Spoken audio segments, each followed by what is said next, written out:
contrast the Hubble Space Telescope and the Next Generation Space Telescope. Hey guys, Van and I are with Dr. Eric Smith. He's an astronomer at NASA Goddard. So, Dr. Smith, what is a Next Generation Space Telescope? Well, the NGST, or Next Generation Space Telescope, is the logical successor to the Hubble Space Telescope, or HST. NGST is designed to see the first stars and galaxies that light up in the universe. To do this, we need to work in the infrared part of the spectrum. So that's one very important difference. Another important difference is just how the telescope looks. HST looks like a very familiar telescope to most people. It's a tube, it's got a mirror at one end of it. NGST, because it is so large, 4 times the size of HST, is going to have to be cut up and folded in a rocket, and then it will be launched into space, and it will sort of bloom like a flower, and then it will have a sunshade to block light from the sun and protect its optics. That sunshade is about the size of a tennis court. It's huge. It is. Yeah. Now, one of the other important differences between HST and NGST is where it will be. HST is about 200 miles above our heads orbiting the Earth. NGST will be about 1.5 million kilometers from the Earth, farther than the Moon. It's being put there so that it can be in a very cold environment, which again is good for telescopes that have to work in the infrared.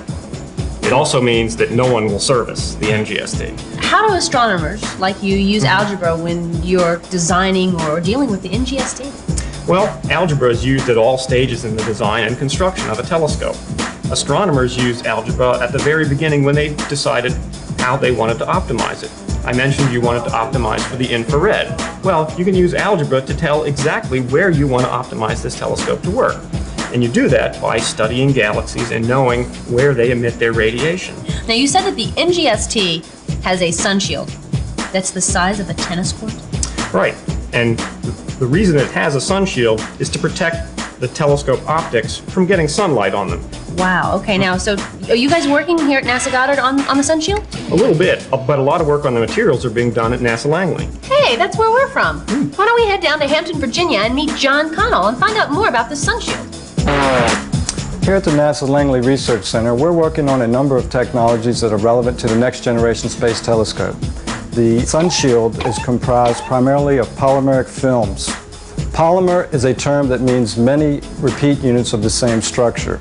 Common examples of polymers that you would encounter in everyday life would include things such as saran wrap, food packaging material, milk jugs, compact discs, things of this nature.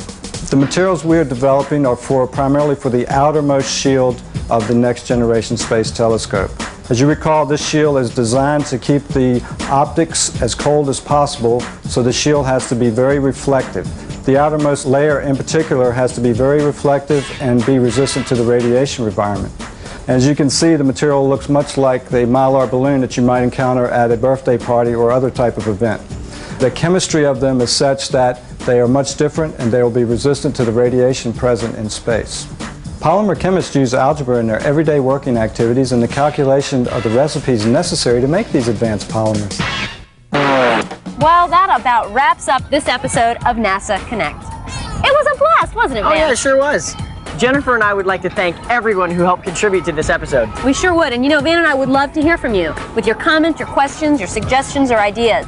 So just write us at NASA Connect, NASA Langley Research Center, Mail Stop 400, Hampton, Virginia 23681. Or you know, you can find us on the web at connect@edu.larc.nasa.gov. Hey teachers, if you would like a videotape copy of this NASA Connect show and the Teacher's Guide, contact CORE, the NASA Central Operation of Resources for Educators, or check out this website to locate your local NASA Educator Resource Center. All this information and more is located on the NASA Connect website. For the NASA Connect series, I'm Jennifer Pulley. And I'm Van Hughes. See you next time. Bye. Bye-bye. Fun.